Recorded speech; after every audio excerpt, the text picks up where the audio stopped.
Hi friends, Assalamu alaikum. Welcome to Afiya's Kitchen. இன்றைக்கி நம்ம ரவை பாயாசம், அதாவது கல்யாண வீட்லையெல்லாம் ரவை கீர் கொடுப்பாங்கள்ல, அதை எப்படி பண்ணுறதுன்னு பார்க்கலாம் வாங்க. இப்போ அடுப்பில் ஒரு சட்டி வச்சு அதில் ஒரு 2 ஸ்பூன் நெய் ஊற்றிக்கலாம்.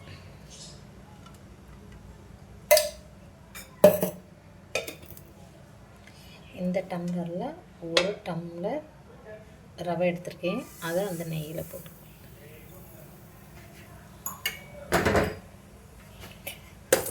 கரிஞ்சிடக்கூடாது. அந்த நெய் ஃபுல்லாக அந்த ரவையில் பண்ணுற மாதிரி வதக்கணும்.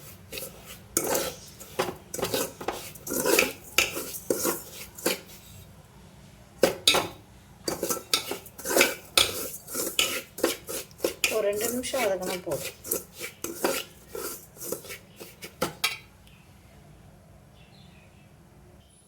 ரெண்டு நிமிஷம் நெய்யில் நல்லா வதக்கிடும். இதை தனியாக நம்ம எடுத்து வச்சிடலாம்.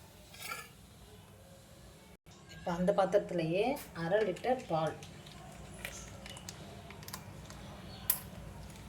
1 லிட்டர் பால் ஊற்றிக்கலாம்.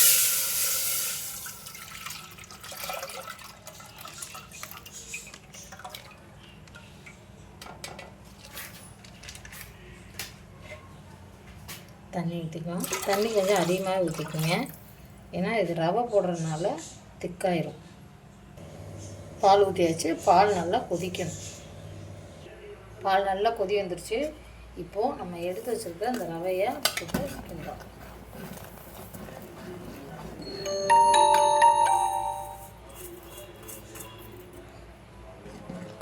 கைவிடாமல் கிண்டணும். ஒரு 10 நிமிஷத்துலேயே ரவை வெந்துடும்.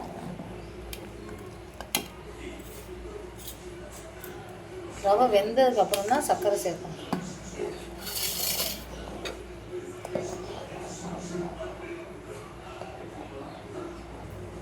ரவை வெந்துருச்சு.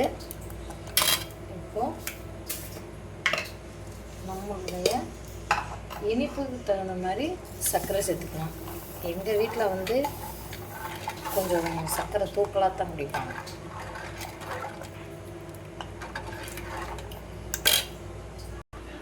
நான் 1/2 லிட்டர் பாலுக்கு 1/4 கிலோ சர்க்கரை போட்டுக்கிறேன்.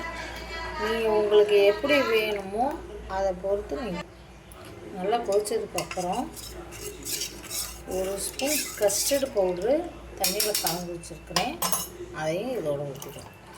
கஸ்டர்ட் பவுட்ரு கலந்து ஊற்றினதுக்கப்புறம் ஒரு 10 நிமிஷம் வச்சா போதும், ஏன்னா திக்னஸ் ஆகிடும். தாளிப்பு கொடுத்துடலாம். அவ்வளவுதான்.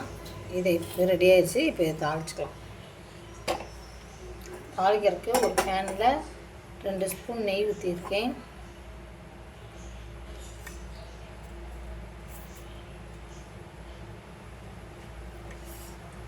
நெய் நல்லா சூடாகட்டும்.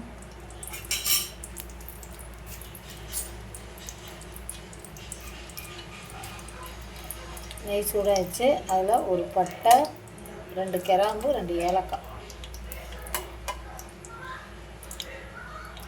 போட்டு நல்லா பொரியட்டும்.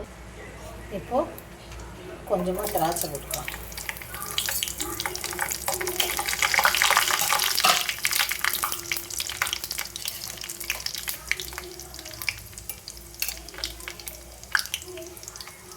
அதுக்கப்புறம் முந்திரி.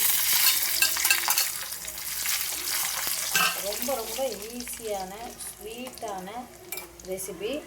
வீட்டில் ட்ரை பண்ணி பாருங்கள். பிடிச்சிருந்தா லைக் பண்ணுங்கள், ஷேர் பண்ணுங்கள், கமெண்ட் பண்ணுங்கள்.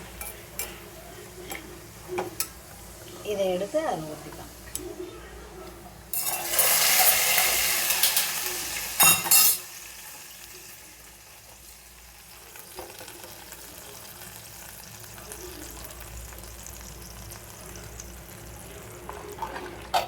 மறக்காமல் நம்ம சேனலை சப்ஸ்கிரைப் பண்ணுங்கள். ஓகே, பாய்.